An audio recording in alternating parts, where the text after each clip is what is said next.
So you used to be a pastor, and you went to Wheaton? I went to Wheaton College, and that was very helpful, and broadened me and stretched me in many, many ways. And from there I went to Princeton Seminary, and then was ordained by the Chicago Presbytery and served churches in Chicago and Lincoln, Nebraska. During this time, and going back to Wheaton actually, and I can't remember anything before this, but at Wheaton I asked my Bible professor in my senior year, I was a Bible and religion major there, I said, how do we understand the biblical Jubilee? And his response was, well, we don't really know what to do with that. It's sort of a quaint notion, but it's never really been practiced. And that answer stuck with me, but it never satisfied me. I just felt there had to be more than that. The practice of it has been absolutely difficult, and there's a good reason for that. The practice of the biblical Jubilee is the practice of a non-dominating economy. It's not of interest to anyone who wants to be a superpower. It's not of interest to anyone who wants to be an empire, because it won't let you go that direction. But the biblical Jubilee is typically been carried over the millennia by people who are oppressed by the superpowers, and today, as we feel, and all of creation feels, the oppression of superpower economy, it is really, as Jesus said in Luke 4, as he identified himself with the Jubilee, that the Spirit of Yahweh, not the spirit of the time, but the Spirit of Yahweh is upon him.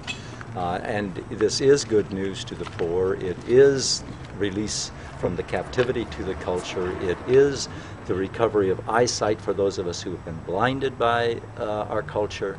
And it is excellent guidance in how to live an acceptable year of the Lord.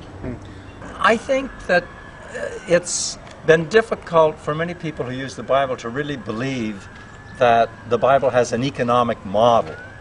We've tended to treat economics more in terms of stewardship, as you said, and in terms of ethics. If we'll just behave ethically within the current model, we've, I think, justified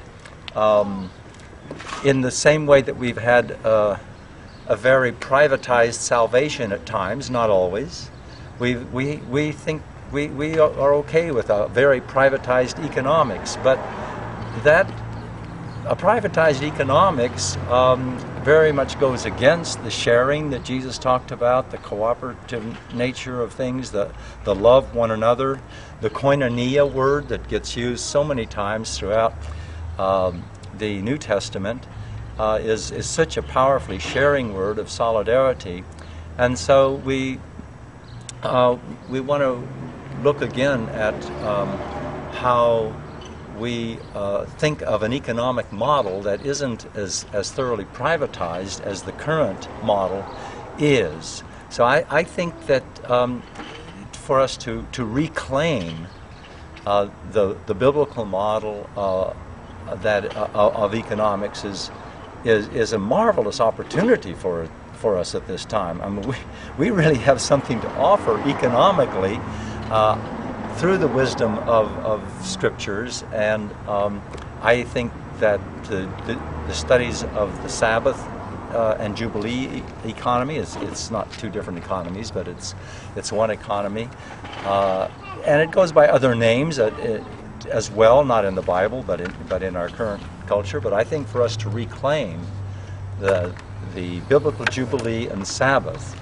and see how we can practice that today gives us a wonderful piece of hopeful good news for people across the classes today in the world. So I would really urge people who want to use Scripture to look at it as offering us an economic model that is so much better than the global economy model today, which is just so destructive and is creating incredible inequities between people and rich and poor, and between people and species.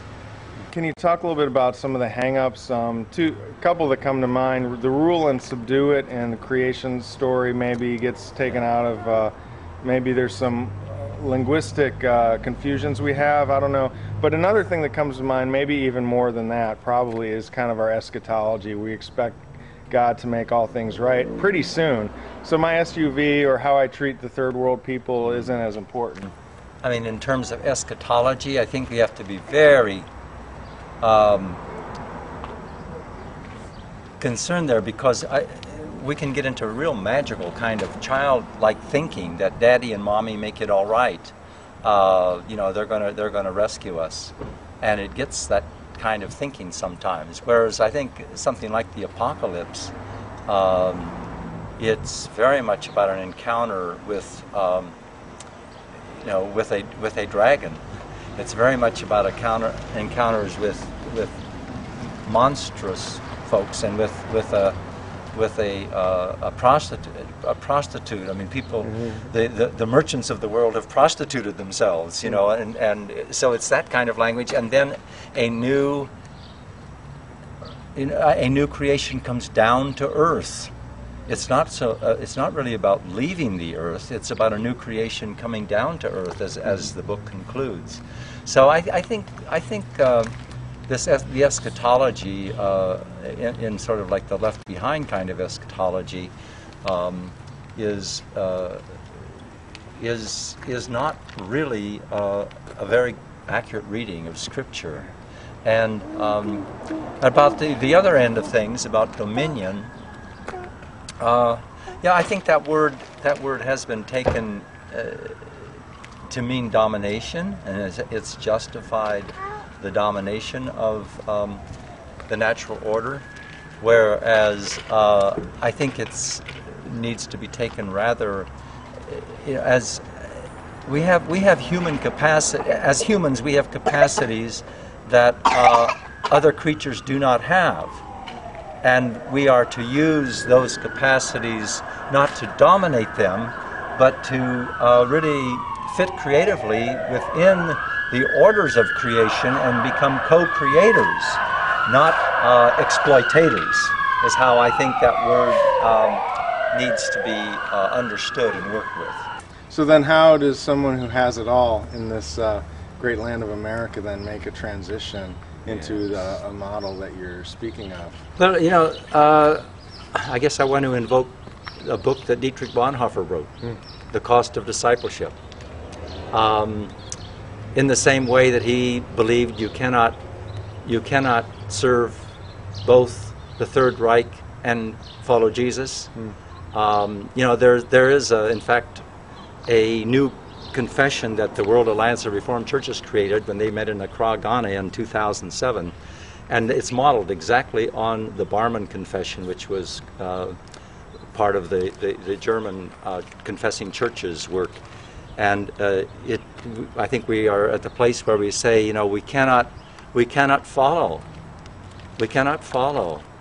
the global economy as it's currently constructed today, and just create, just be satisfied with super power, super church, super theology. We need very much to look at the cost of discipleship and relocate ourselves within divine creation. So there is a cost to discipleship. You bet there's a cost to discipleship, and it's an economic cost as well. It's a cost to our power and our privilege and our entitlements. I feel a great deal of really compassion and love as I say these things, because this is hard, and we do need the koinonia and the fellowship of one another to be able to do this, and we have to be filled with grace, and so that we don't judge each other too harshly on this, because this demands it all of us. It really does. Sounds like a cross to carry. Jesus' economic model and his way of thinking was totally unacceptable to the Jewish elite who were in Jerusalem, who were co-opted by empire, and totally unacceptable to the Roman Empire.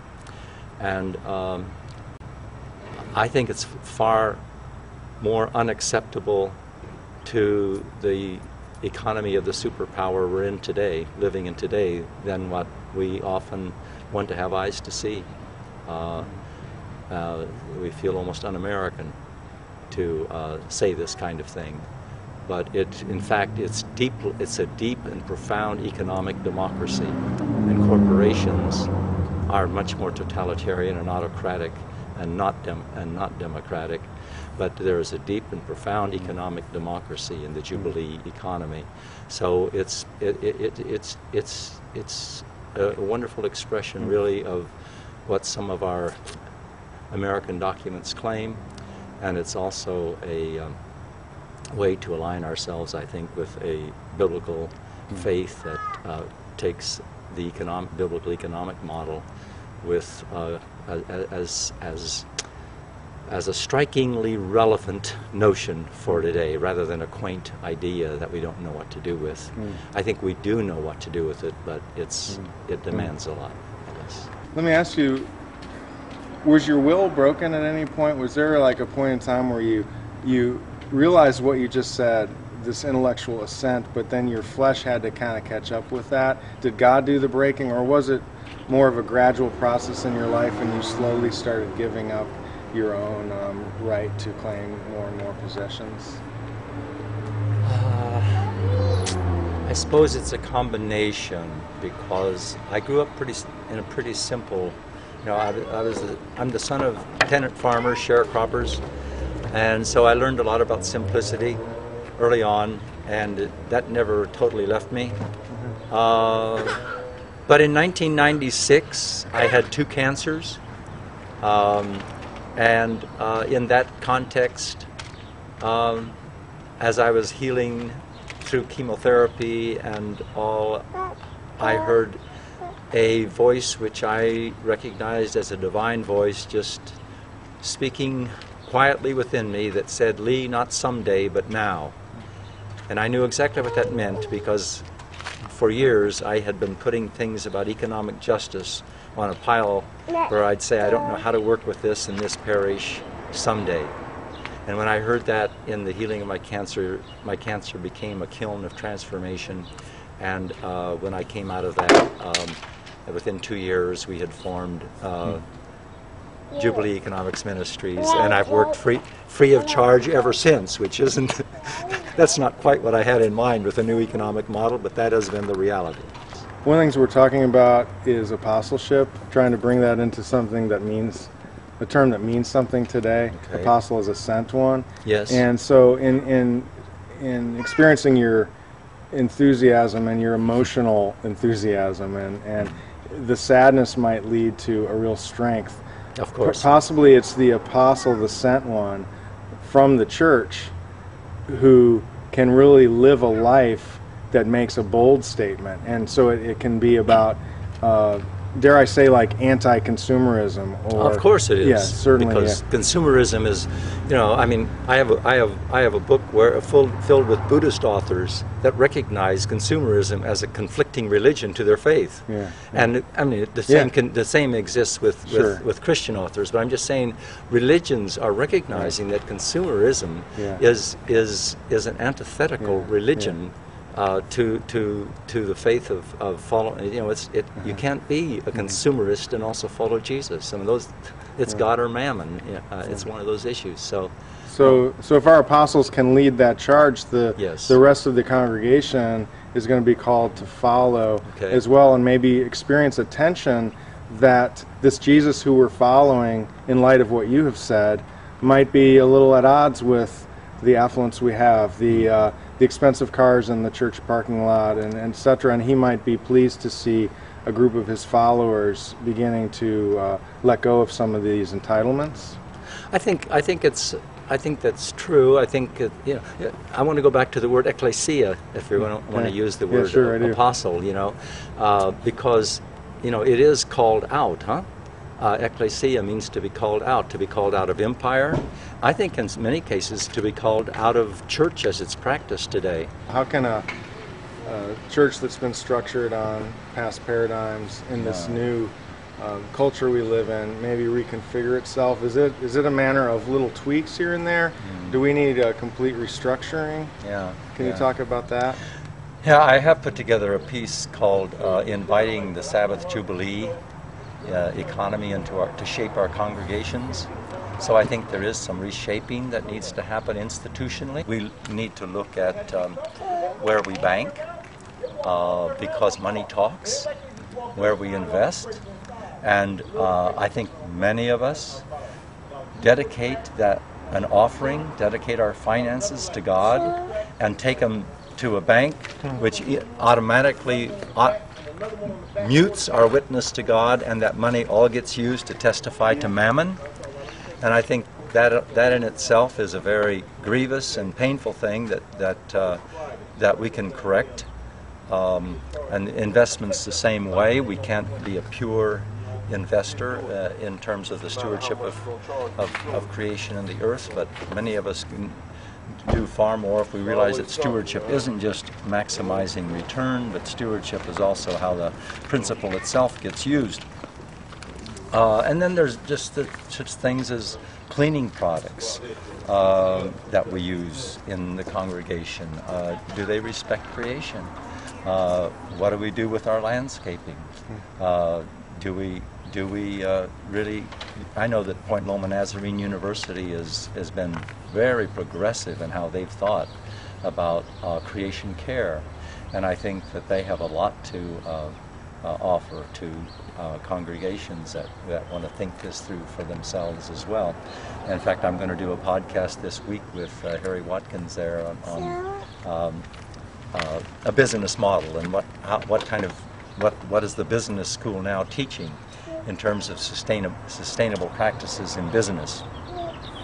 So without going into the whole document that I wrote, those are a couple of quick ways. Certainly food supply is another huge issue